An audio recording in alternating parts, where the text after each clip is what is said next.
This is going to be my last poem, and I wrote this morning. Let's go. A real tragedy happened in our Milwaukee community a week ago today. When Dontre Hamilton, a man in Milwaukee who had been long struggling with mental illness, was taking a nap in a park downtown Milwaukee, and was shot and killed by a member of the Milwaukee Police Department. And when I was thinking about writing this poem, there were a lot of things I think to address. Certainly access to mental health care, certainly excessive police brutality and force. But what I was really thinking about was access to public space and who has access to it and what it means to make the world a safe place. And when we focus on this safety, what happens to the people who exist outside of the margins. So I was thinking about this poem and thinking about how much we all have a responsibility to think about the consequences of our actions when we choose to do things like call the police instead of call on community resources to make the world a better place for all of us. So I wrote this poem for Dontre.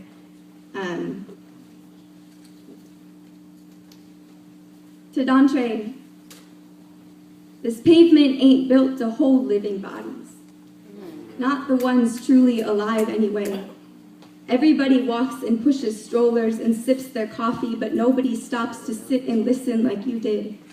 The park is a fine place to rest one's head while sure that somebody is watching out for you, because here we watch out for each other, right?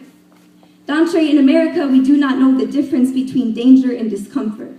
When we are not comfortable, we assume we are in danger and move quickly to remove the source. This means in Milwaukee, our city built on covering up black blood, boys and men are first to be called to blame each time that they die. The news report tells me that you grabbed the officer's baton and 10 shots were fired in self-defense. They mean in defense of keeping our public spaces clean of people like you, Dontre. In this country of red, white, black, and blue, all you gotta do is sleep too close to the Starbucks to be considered harmful enough to kill. Dontre, when I was 19, I sat shaking in a dorm room thinking I had little left to lose. When the police officer called to respond entered the room, none of my words made sense and I was covered in my own blood still. No one ever thought to pull a gun. I guess when young white girls lose their minds, we find options better than bullets to catch them, like counselors, like warm beds and doctors. It's no accident. Which of us who carry demons get to live to tell our own stories of how we beat them? Dontre, in a world not like ours, my students get to sit on stoops and cause trouble as children do. In a world not ours, you get to take a break from running away from all your blues, Dontre.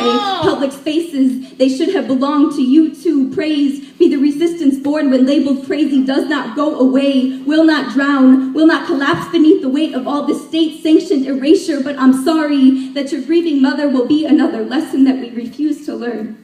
This is what happens. This is what we ask to happen.